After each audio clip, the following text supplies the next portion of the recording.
I love working in my studio on my own, and I'm never happier or more harmonious in myself when my hands are working at something.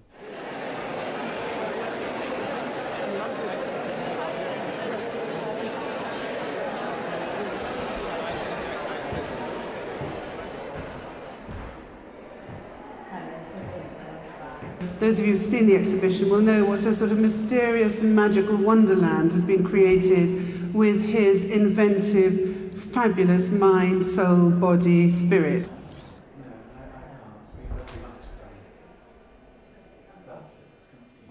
I want to bow to you and to your genius, and may we all raise our glasses to Kevin Coates. Thank you.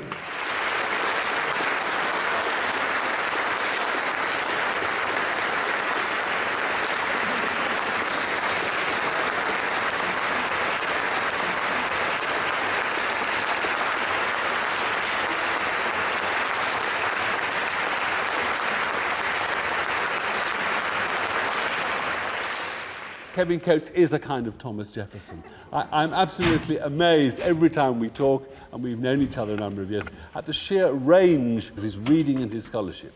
He is, of course, an artist craftsman of astonishing ability and deep imagination. He's also, as many of you will know, an amazing musician, and he's also someone who seems to know the corners of knowledge that all of us ought to know, but have never quite turned.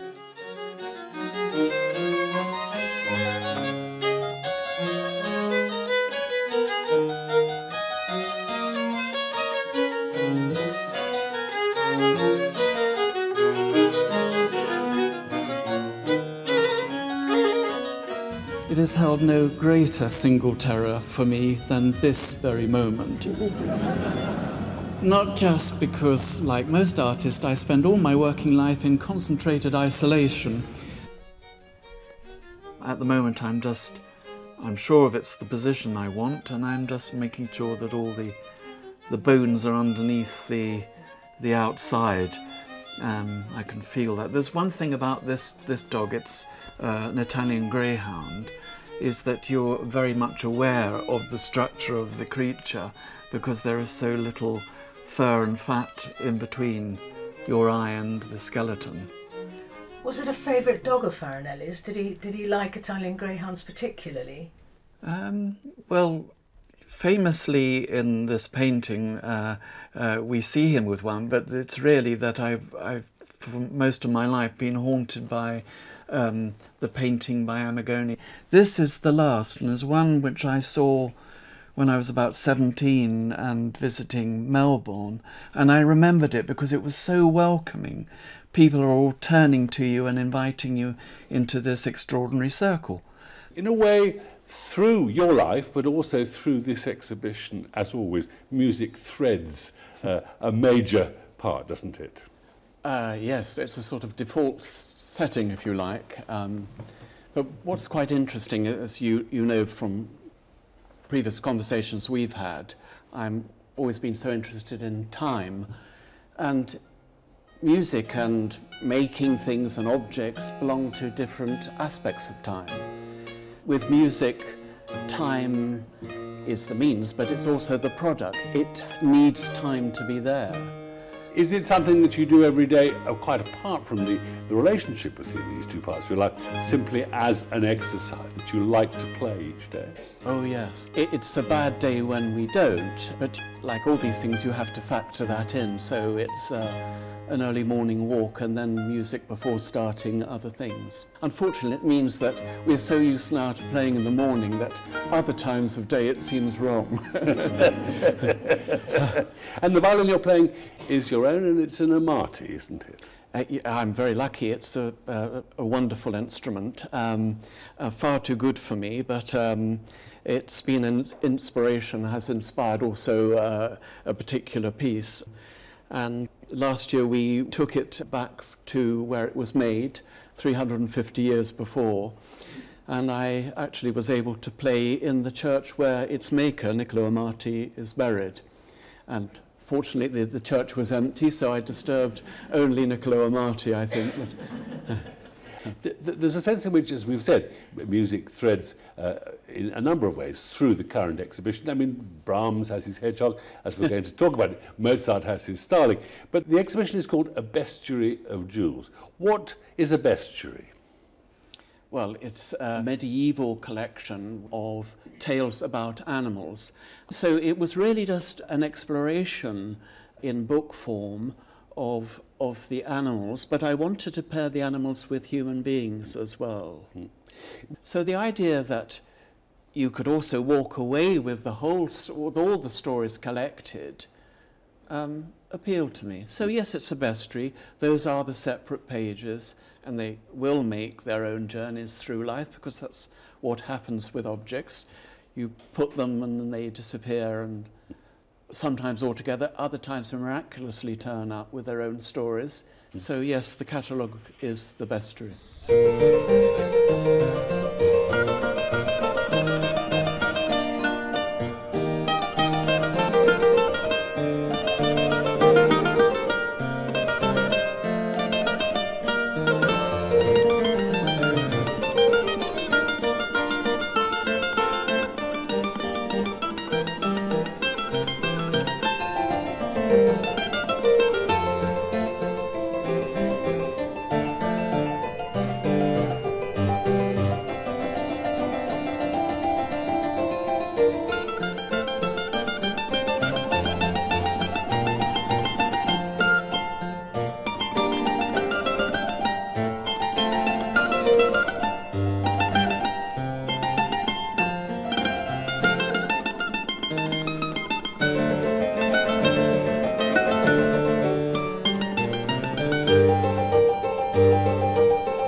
Some people that you've made jewels for you did know. Ted Hughes, for example. Well, that's the only one I could have known, unless I was a 7-year-old. I didn't know him. I spent a wonderful half hour talking with him because Nell worked with him, and I happened to be there and was introduced in Bologna when Nell was at a book fair with him. And she commissioned him, and it's the only commission that the BBC ever gave to him, and actually had promised to give her a documentary, because he was famously shy, and I understand because he'd been mauled by the press. So he was very careful, but obviously adored Nell and was willing to do that. But he was inspiring, and Crow is such an amazing series of poems. And one of those particularly I decided was going to be the text which would inspire the jewel particularly, but they all did in a sense. Crow's Song of Himself. When God hammered Crow, he made gold. When God roasted Crow in the sun, he made diamond. When God said, "You win, Crow," he made the Redeemer. When God went off in despair, Crow stropped his beak and started in on the two thieves. But of course, what Ted didn't live to complete, but had planned, was the marriage between Crow and God.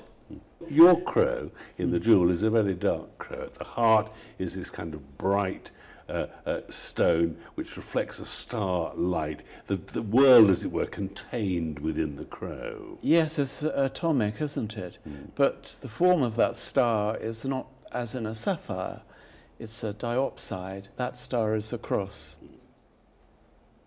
Well, the Barbary ape, called Suleiman, is one of 3 animals in the extraordinarily funny The Towers of Trebizond by Rose Macaulay. Suleiman, who was bought in Istanbul from a Greek sailor on the quay, was taught to play chess, taught to drive a car. So I've shown him with a Turkish waistcoat, which I've made from beetle wing covers, and wearing a turban, which is a magnificent Baroque pearl, with an amethyst aigrette.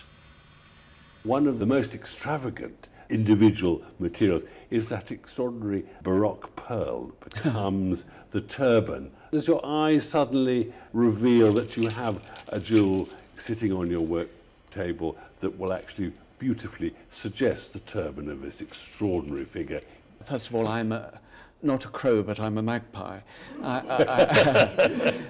will, and I hope not steal. In fact, interesting, that pearl was given to me by a dealer, because it was originally twins. It was 2 pearls grown together that had fallen apart, and he didn't know what to do with it. And with all the drawers that I have in my studio, things have categories. And then when I think about a jewel, and I think about the palette, I go through things and I collect them and I put them together, and they'll live a little while together, and then I'll take things apart, out, or add things, usually take things away. And what is left is often the materia from which I have to make the form. I think that's the process. But he had a particular liking for music, and she writes, romantic and saccharine melody went well with him too, and gay tunes and jigs, and for some reason he had a taste for opera, particularly for Verdi. At the drinking song in La Traviata, he would prance around the room, waving his arms and giving little cries of joy. So I've given him the drinking song from La Traviata, which is here on this wind-up gramophone, which I'm sure he loved.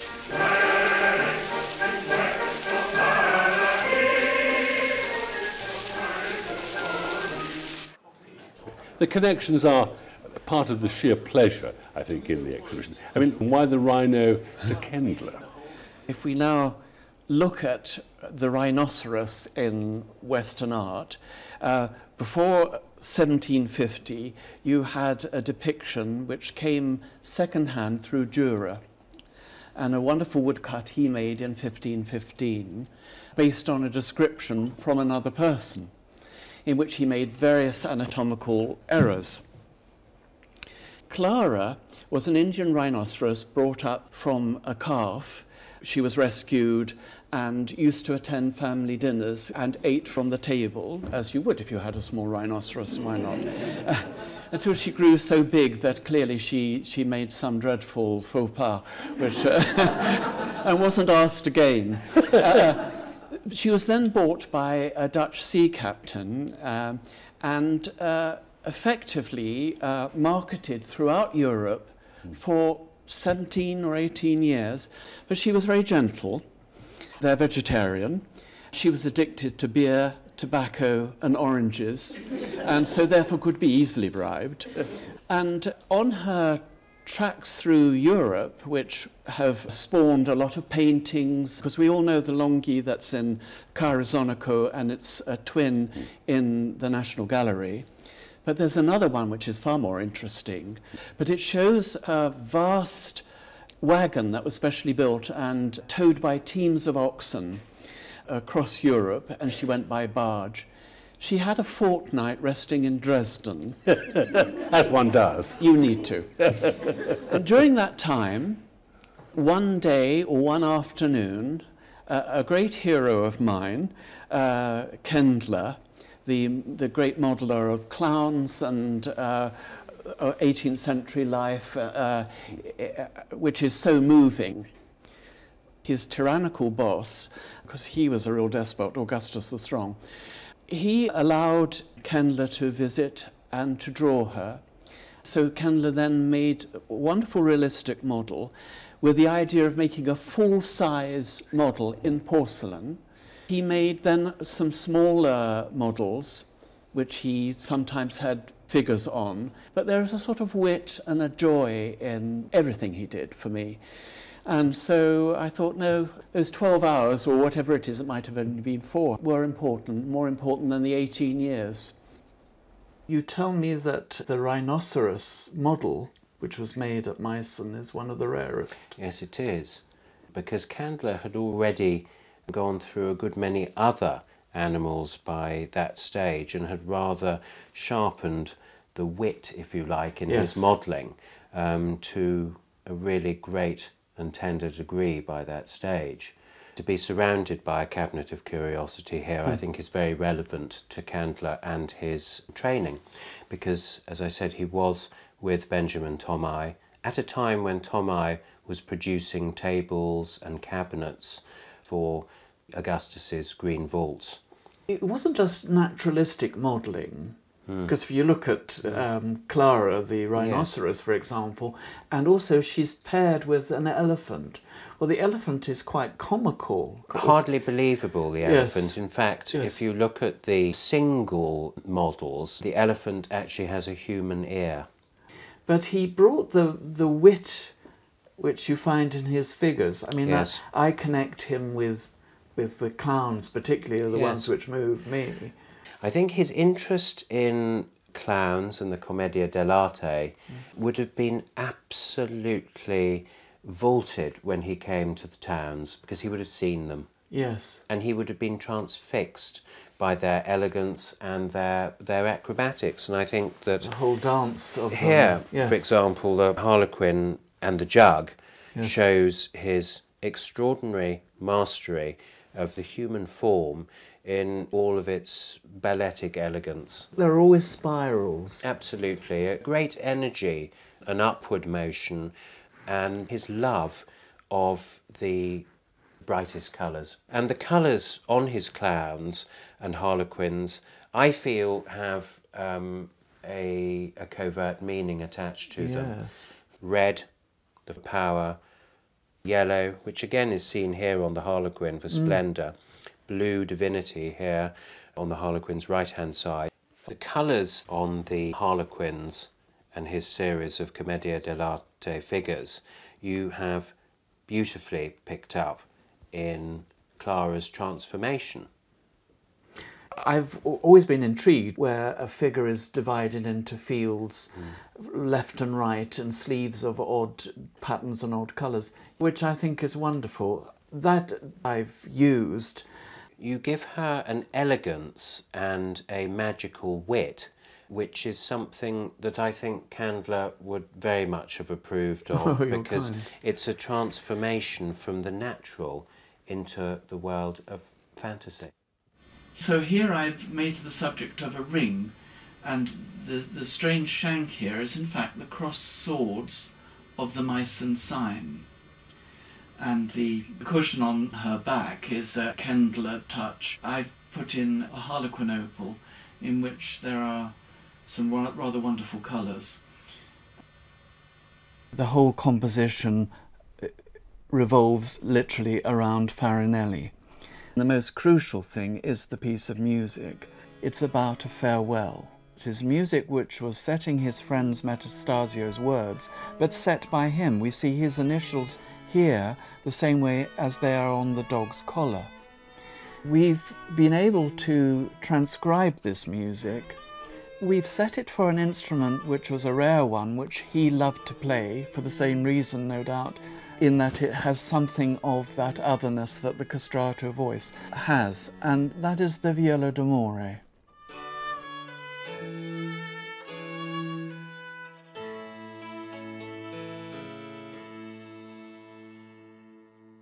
We should talk about Mozart, because in a way he's here. He couldn't not be here, could he? But he's here in a very special way. It's a wonderful story. Mozart in 1784 had just finished a piano concerto which we now know as K453 in G major, number 17. And he'd written it for Barbara Ployer.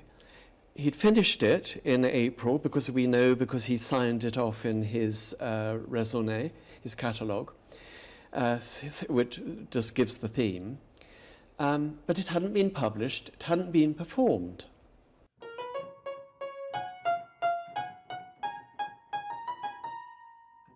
Because you know he was a terrible spendthrift, loved shopping. And he went into a shop in Vienna where we now realise he must have been before, because he was arrested by the sound of a starling whistling to him, and whistling that back to him, but slightly differently.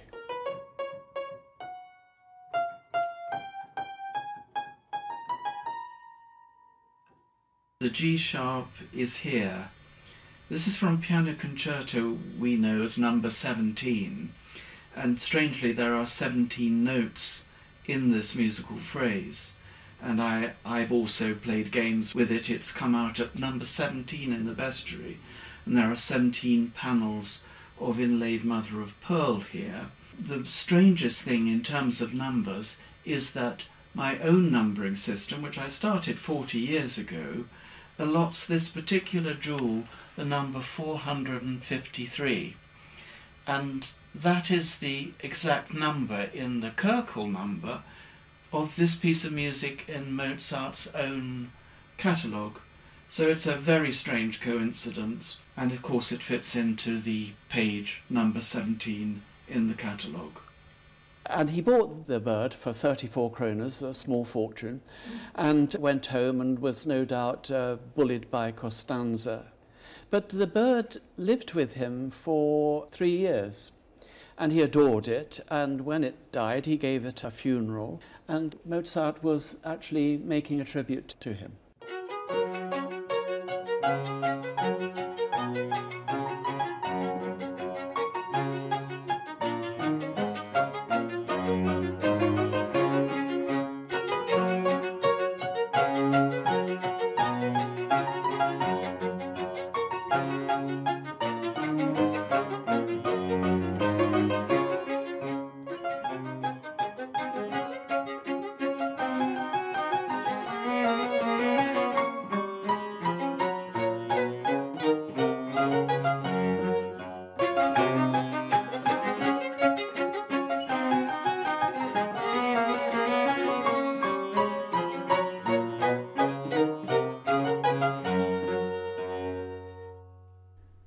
Zarafa started her incredible journey from Africa to France, going up the Nile on a falaka, coming to Alexandria, boarding an Italian ship with a hole cut in the deck to accommodate her long neck, a voyage across the Mediterranean, reaching Marseille, where she, in the company of Saint-Hilaire, the great expert and the person I've teamed her with, they walked from Marseille to Paris. Sometimes the relationship is both touching but also heroic. I'm thinking of the giraffe, Zarafa, and the French scientists, Saint-Hilaire, Yes. who met her on halfway through her journey after she'd been given by the Egyptian Pasha, I think, Yes. to the King of France in the 1820s. It's a Yes. wonderful story. Etienne Saint-Hilaire was a great natural historian, rather equivalent to Darwin in some ways. He met her, yes, when she landed in Marseille, having spent 32 days in the ship's hold. This is a giraffe. She was 12 feet tall. That's a small giraffe. I know, because I've recently met a giraffe as a birthday present. I was allowed to go and feed the giraffe, and it was the most moving time, because they are extraordinary creatures, and if you hadn't seen one before or hadn't seen drawing, so it was hardly a surprise that 100,000 people in 6 weeks turned out to see her. If you look at contemporary paintings of her, you will see that round her neck she had a little amulet which had verses of the Quran in it. And her very loyal Sudanese attendant attending her and her wearing this. There's usually a ladder there as well, because grooming sessions were open to the public and were the social thing that you must do. And Flaubert, who was also one of my people, wrote to George Sand saying, "I'm as tired as the Turk with the giraffe," because he was grooming all day, this poor creature. She still exists in a taxidermy. Gosh, things I find here. I've forgotten I'd acquired that. But this is a strange stone which seems to have no name, because I've been given strange names which don't seem to apply. It's a type of carnelian, but it occurs in these sort of geode-like forms. These are obviously polished pebbles, which I use to make the giraffe from, because the pattern on it is so like the organic pattern which is unique to every creature anyway. But here you can see the problem I had, in that until you actually cut into it, you realise that it's actually a geode. The pattern is formed only on the surface of a little volume. So I had to join several pieces of it in order to get the shape that I needed to carve. The rest of the piece was carved in a sort of relief of the map of camel bone, because there's plenty of it. It's not an endangered species, and it is a very beautiful material to carve. This is a large brooch, a pectoral brooch, to be worn high up and centrally, because she herself wore a jewel for the whole of her journey for good luck. Here we are. You've done all the work. We're just going. Tell me, how do you feel at this moment? Well, quite exhausted, obviously. It's been too large a project in too short a time, and it's just how fate works things out. But actually I projected 21 pieces, and I've done 21 pieces, so that's pretty good. I mean, the fact that I've had to get up at 6 o'clock in the morning to do that, well, that's fine as well, and work 7 days a week. But it's a project which I saw, and I'm pleased I've completed now. I just hope it looks good when it's on the walls in the various galleries it's going to visit.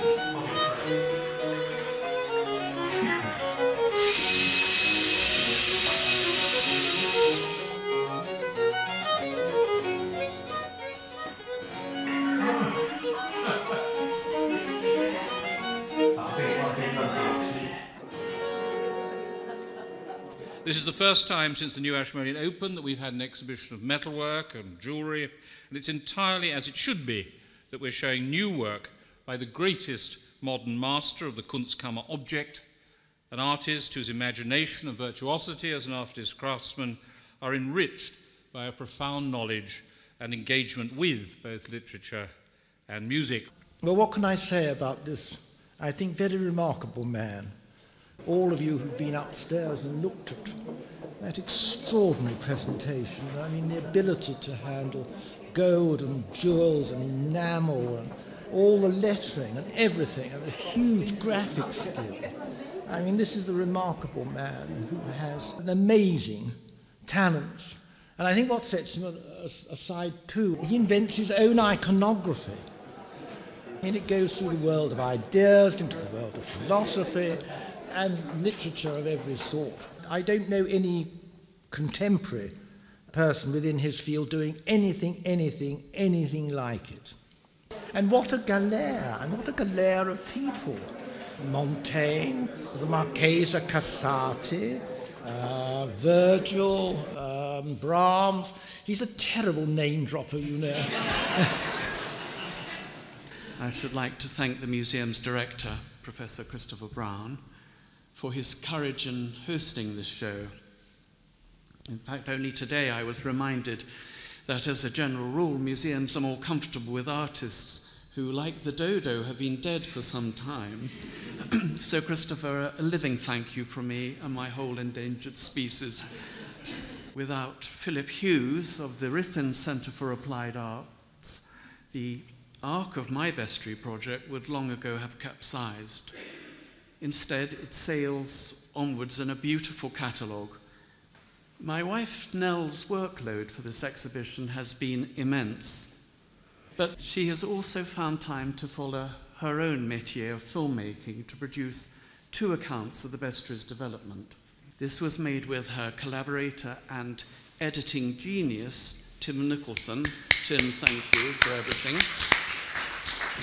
But behind this Bestiary of jewels, there is an accumulated, unrepayable debt of love, telling us, as with the unfortunate dodo, that above all, life and our world are made for sharing. Thank you. Thank you.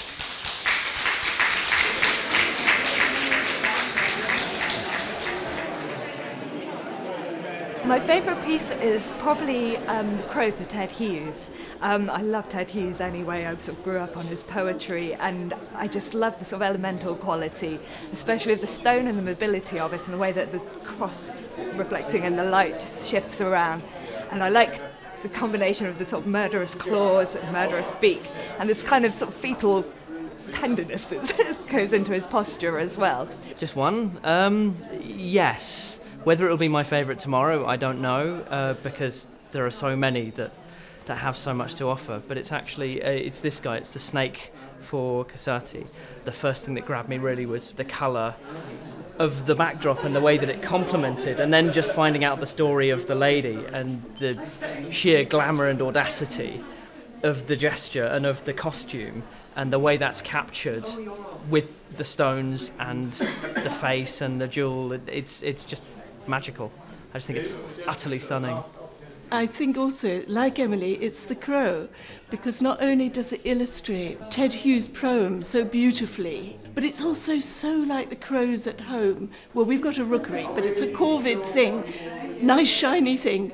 Oh, I'm very interested, and then, oh, but he's prepared for flight because there might be another even better thing round the corner, and I think that's been captured so beautifully, along with all the sort of metaphysical meanings as well. It's the Rhinoceros de Kendler. Well, I like the contrast between this wonderful gaiety of the costume and this sort of harlequin outfit, and this huge beast, the rhinoceros, sitting rather heavily under it. And the way that the tiny rhinoceros in the jewel it really captures the kind of massive nature of the beast, but it's also so delicate. One that probably is most interesting in some ways is the spider for Robert Bruce, because it manages to combine spiders, which I don't like because I'm arachnophobic, and diamonds, which I don't particularly like, and it does so in a way that makes me want to love both. Ladies and gentlemen, some thanks, I think, first of all. Thank you to all of you for being wonderfully attentive and thoughtful to joining this conversation. It makes it so much easier to have the conversation, to feel that we're all involved in it. But of course, the largest thanks are indeed to Kevin Coates for the wonderful exhibition upstairs, for the eloquent catalogue, but above all for being grilled in a way that no artist should have to be this afternoon by me. Kevin, we're really grateful. Thank you so much.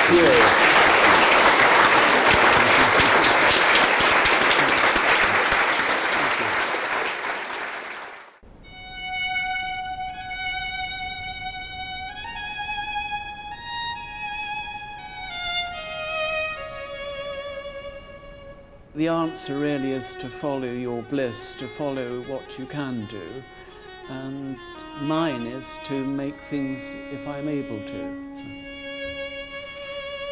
So here I'm making a bestiary, but one whose pages, in each case, are shared by the connection between two individuals meeting across the great man-animal divide. They are my duplex subjects, and they will be individually explored and discussed as the bestiary pages are turned and their jewels are revealed. But the pages also have a concrete existence because they are wall mounts in which the jewel can be placed or removed and then worn. But through this system, through this means, I hope to express something of the joy I've found in these special couples, overcoming as they do the want of a common language, other than that found in the eyes of an animal when you see its soul.